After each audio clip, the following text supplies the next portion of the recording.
ladies and gentlemen, you are in for a very special treat today.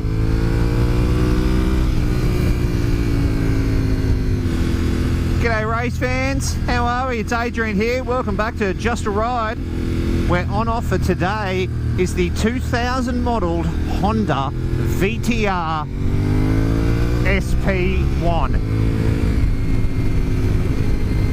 This thing, for those that know, good on you lads, and for those that don't know, shut the hell up, sit down, listen to this. This is the Ducati beating, Ducati crunching Honda V-twin 1000cc. It was Honda saying, all right, if you can't beat them, join them. This was the answer to the 916 and the 996 and everything else that came before that. Sorry, everything else that came after the 916. Oh, bless you, boys.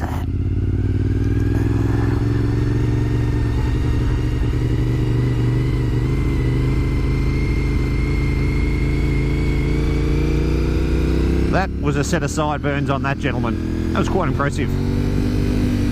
This thing is just a hooligan in the first 2 gears, I must admit. It's a Honda, so it's got refinement, but in those first 2 gears, it's a bloody hooligan. It's just a drunk soccer fan that loves his team, and his team's just won. he wants to celebrate by, you know, booting of heads. Great fun. If you don't want to be a hooligan, you just jump through into 3rd gear and you're fine. But if you want to make somebody bleed, stay in the first 2 gears.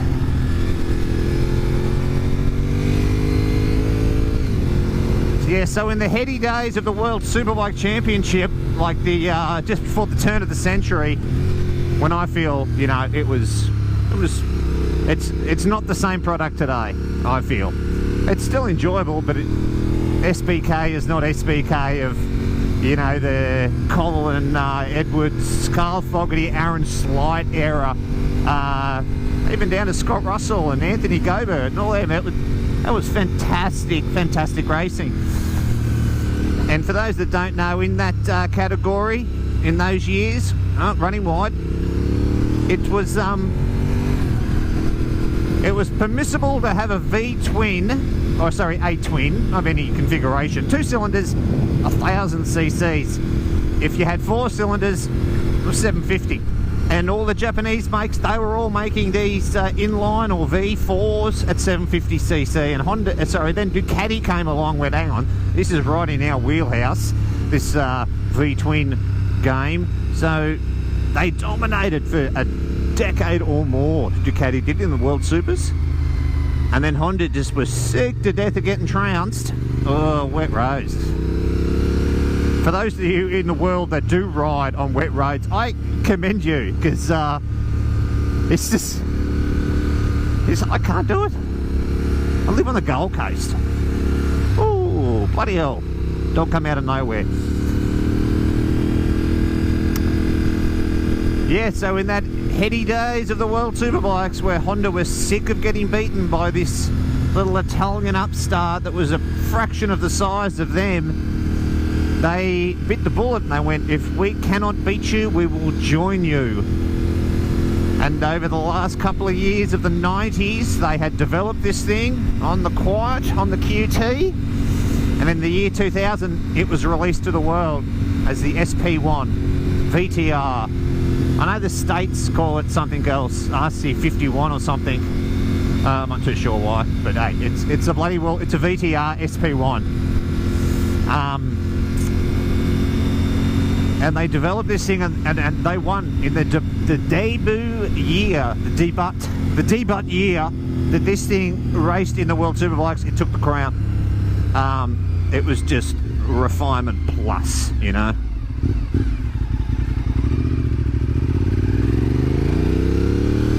They only made it for 6 years. How's that, eh? 6 bloody years. Oh, it's got some poke, I tell ya. Damn it! Woo! Yeah, so the SP1 was made in the years 2000, 2001, and then from 2002, to 2006, it was the second generation. It was called the SP2. And in the SP2 to the SP1, yeah, sure, they're, like I said, the hooligan gears, 1 and 2, it's very evident how notchy the injectors are, like how notchy the power is, you know what I mean? On the SP2, they refined that out. But it's half the fun of riding something like this, you know? It's a bit two-stroke dirt bike here, you know? Like, you have to be precision-like with that. Simple. It just makes you a better rider.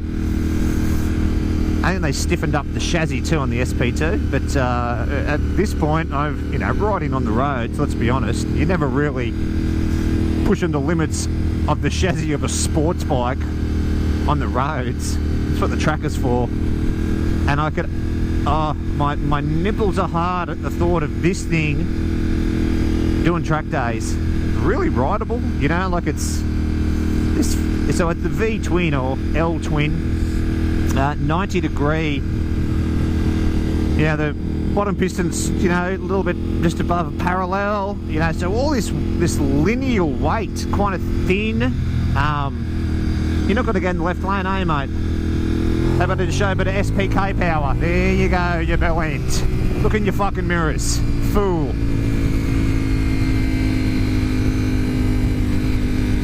Yeah, the weight, it's kind of strange. You look down and go, oh yeah, my legs are perched around a pretty damn wide tank, much like my Fireblade, you know, which is an inline 4, big broad bloody thing, you know. The tank is reminiscent of my big inline 4, but the weight, and that's evident just there on tipping, you know, just on the, you know, I'm straight and I tip in. Just on that motion, you can feel how ready it is to move, you know. Oh, it just changes direction, just like, oh, it's sorry guys, you have to having a little HRC moment. Oh, this is a joy, this bike, an absolute joy. This is an instant classic of a bike. And the fact that Honda only made it for 6 years and had only had 2 generations, duck anyone, just makes it even more illustrious, right? Like, is that not the very idiom of a classic, you know, of a bike that is going to increase in value? 1, it was competitive on the track. 2, they didn't make many of them. And 3, got that sticker on it. Like, you just, the touches of this bike, it's exquisite. You've got magnesium covers on both the stator and clutch side, magnesium covers on the engine head too as well. It just, HRC is stamped in the block on a number of places too. And for those that don't know what that HRC means and is, at the resumption of this video, you go on Google HRC and just have an understanding of what those 3 letters mean. Woo! Special. Honda clearly did not make any profit in the selling of this bike. This bike was made to beat Ducati at their SPK level. That's it. That's all this bike was there for. That's why they only made it for 6 years, and I believe the numbers that they produced in each of those 6 manufacturing years were literally just enough for homologation to make it a World Superbike contending machine. Like, it was, you know, they would have had to sell it for, you know, $80,000 each to make money. And clearly they weren't ever going to sell that, were they? So I think these things were pretty much relative to what the market was in any other bike at that point when they were being made. Like, they weren't that much more expensive, but it's I'm here to tell you guys, you know, if you're into the loading up your bloody garage with bikes that are classics so you can eventually retire on that money in years to come, get a VTR SP1, get the 1. The SP2 was nice, but it ain't an SP1. It is a beautiful rig. Numbers that aren't going to set the world alight either. Like it was, you know, in this day and age, you go and buy your brand new R1s and Panigales and new bloody Honda blades and that. You know, like 200 horsepower. They're off their bloody heads, aren't they? This thing only was claimed 130 horsepower when it was new, and even less at the back wheel. But the torque is fantastic. The torque is like 100 Newton meters. You know, 1000cc, 100 Newton meters. For those that subscribe to my channel, and for those that don't, why the hell aren't ya? For those that do, would know that I rode a Harley Fat Boy a couple of weeks ago, and it had 100 Newton meters of torque. Yeah, it was nearly 2 litres though. Come on. This thing is two 500cc bloody pistons, and it's knocking out 100 Newton meters. 100 Newton meters of torque. That is something else. Like I said, that first and second gear, the hooligan mode, that's where the torque is evident. You know, when you're just riding, just sitting on the edge of that torque curve, and just an instantaneous, it means wheelie, you know. Yeah, good times. Good times.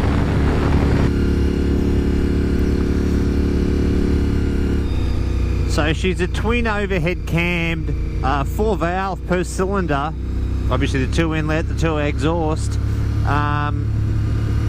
V twin, 90 degree L twin or V twin. I'm not sure if maybe Honda just call it an L twin to try and remove themselves from the Ducati-esque V twin.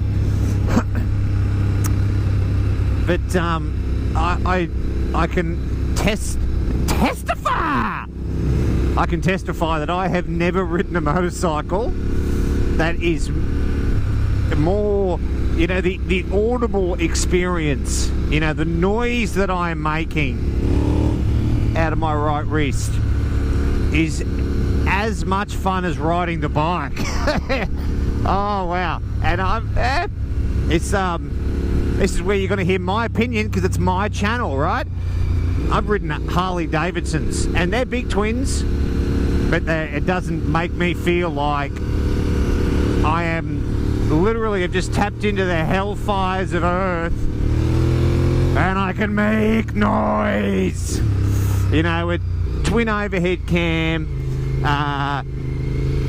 you know, chain-driven cam chain as opposed to push rods. Push rods. It's 2020. Who's actuating a cam lobe with the bloody push rod nowadays? Oh, anyway, get off me, off your soapbox, AIDS. Have I told you how much I love HRC? So it's you can tell that this bike was Honda needing to beat Ducati for their own worth in the industry. It worked. They did it. They obviously did it at a massive financial loss, because, you know, I mean, if it was financially viable, they'd still be making them today, right? They don't, do they? Like I said, 2000 to 2006 was the manufacturing run of this machine. So it's, you know, like they obviously make money out of the Honda Fireblade. They've been making that thing 20 years. But this thing they only made just enough to get it in the SBK world, and then win, beat Ducati, and walk away. You know, and look at even at the moment, the SBK in 2020, Honda have gone back to that inline 4. So it really was. It was a statement piece against Ducati. Like, we will not be beaten, they said. And here is just a truck full of money. HRC, develop us a V-twin that's Ducati-esque, that'll beat a Ducati. And I know that there's, and rightly so, right? You Ducati-istas, bloody good on ya. Like, you're aligned with not a shit brand. But I'm going to be straight. I'm going to pull out my Honda hat here. Nothing on the motorcycle market is as more refined than a Honda. They can afford to do it, right? They've got the cash, they've got the know-how. You know, it's kind of funny, all these naysayers. Oh, bloody Honda rider. Oh, what? Sorry. Don't you like reliability, performance, style. You know, anyway. Get back off that bloody soapbox, son. Yeah, she's a weighty bike for what was considered, you know, like I said, it's race, purebred race DNA, this bike. They just went and put headlights and a blinker on just because they had to make it legible to be ridden in the SBK World Championship. But it's not a light bike, I'll give you that much. Just, you know, pushing it around, like pulling it out of the garage this morning, crikeys, it did me back in. But then once you get it moving and operating, it is the most balanced motorcycle I've probably ever ridden, you know, like just the hands and the feet and the arse position and all that. It's very reminiscent of my CBR 1000, but then, like I said before, you can perceive the lump. You can perceive the lump between your legs. It's quite thin and lineal, and it's so happy to change direction. Oh, get out of here, hooligans!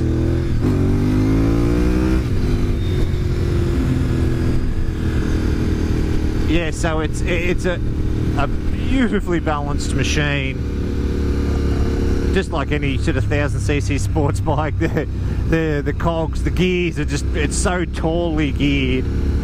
Like, you can commute to work in first gear. You will be doing 110 kilometers an hour on the back wheel, but it's yeah. You don't need to engage the left foot all that often if you really don't want to. If you like banging around up there high in the rev range, then yeah, just quietly, who doesn't? And especially with the sound that this thing makes, as I was, you know, getting back to where I was before. Oh, jeez Louise. So I've just spent the last sort of 10 or 15 minutes riding through some twisties that I just didn't want to film, because one, I was concentrating quite hard on what I was doing, and two, I wasn't doing the speed limit. I didn't capture it, it's not illegal, know what I'm saying? But this bike changes direction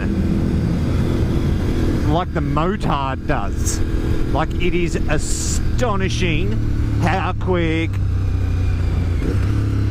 you can just tip it from one to the next. And the roads that I was just on were very, very, you know, one corner leads directly into the next, so it was a perfect opportunity to really feel what this bike has. And it's got a lot. Like, it's 20 years old. Like, it's not the you know, tiny squinty-eyed 200 horsepower sports bike you get today. No, not at all. It's 130 horsepower and it's got the eyes like a bloody possum. You know what I mean? Like, but once again, let's look what was fashionable in the year 2000. My point exactly.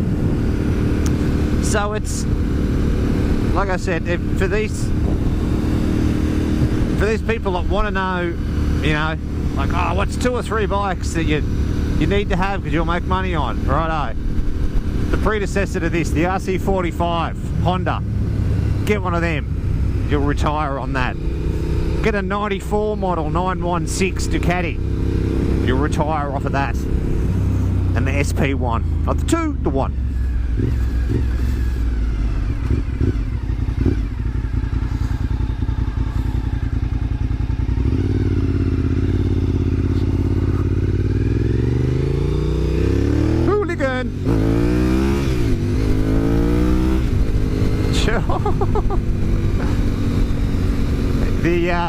The brakes on this thing too are spectacular. The person who owns this motorcycle is no mug, let me tell you.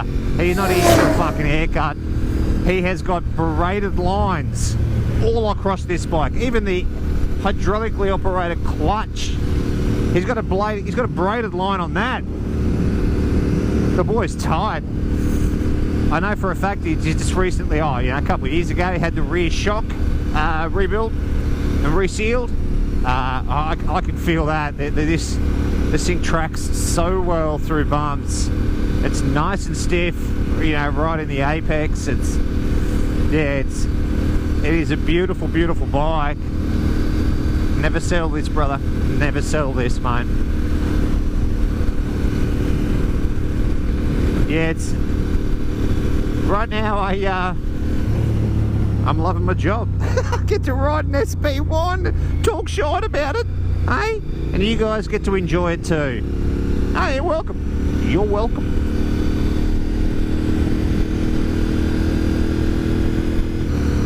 So a critique. I feel I have to do it because I don't want to just be blowing smoke up the arse of every bike that I ride.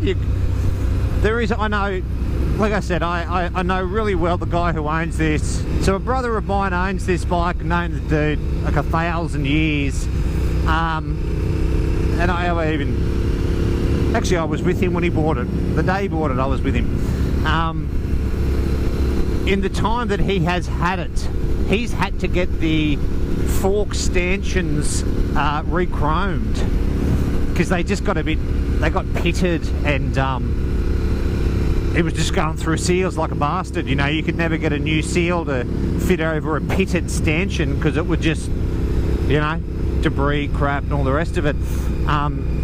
And that was primarily because of the front guard. It just leaves a little bit of the fork leg a bit too exposed. It'd be nice. You can see, you know, like on the... Now you're going to be nice? Muppet.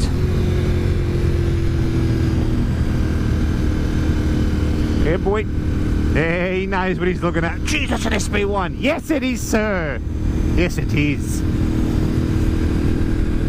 Yeah, so the front guard just doesn't cover that fork leg as much as it could. I know my buddy, he even looked into trying to get some kind of new guard to do that, to cover the fork leg. You couldn't find one, unfortunately. But you know, that's a critique that I would make of this bike. But that's just you know, like I said, this is Honda throwing this thing together. Racy JC. We're not talking about wanting to make $1 million each bike. We're not wanting to, you know, be the best selling. No, they just wanted to beat Ducati. That was it. At all expenses, beat Ducati. So it was, yeah, like not an oversight, but I didn't give a stuff about the shape of the front guard. It's just beat fucking Ducati, right? You know. The fuel range too is laughable. Absolutely laughable. And obviously even more laughable if you become a bit of a bloody hooligan. Yeah. Okay, some ergonomics. I got 3 options on my little dash here. I know, not many. I've got 1 trip meter, I've got an odometer, and I've got digital temperature gauge. And you can't have, you know, like I know on the Honda that I call my own, I can look at all 3 of those things in a glance.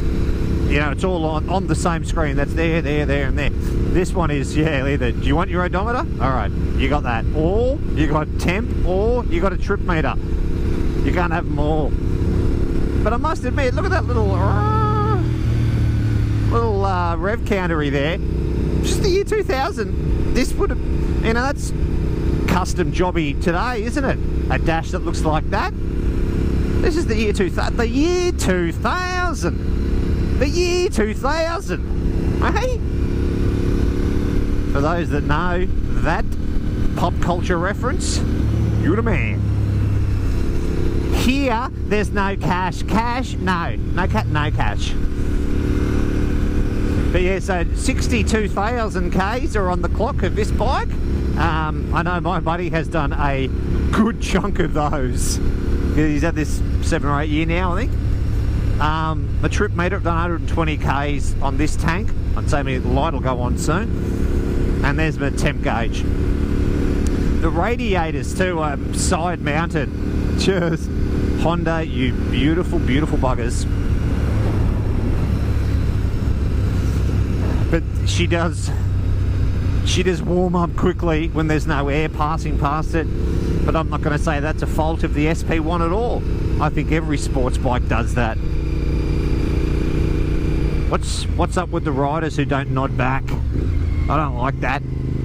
Especially when you're riding a, let's be straight, a piece of shit Ninja 300 and a dude on SP1 just nodded at you. You should go home and bat off to that. Hey? And he gave me nothing. Does that, yeah, maybe that young kid is just under 24 and doesn't realise what the hell an SP1 is. You know? Do your Googles, people, alright? I hope we're all getting the irony here, people. Just pulled up behind a similar generation to Yamaha R1. So there's a good chance that this bike was racing that bike back in the day. How good's this? Don't know about the shorts though, champion. You need to get some bloody cover on those legs. I don't care if you are just going to work. You're going to work on a motorbike.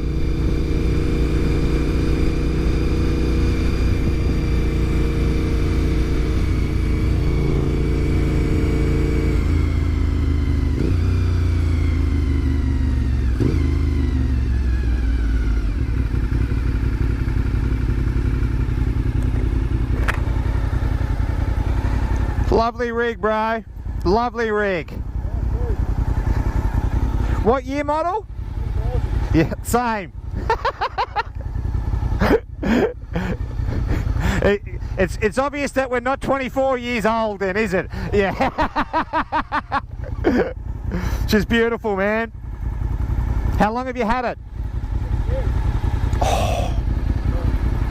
Kudos, man. Kudos to you.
Alright, peace out, be safe, be happy.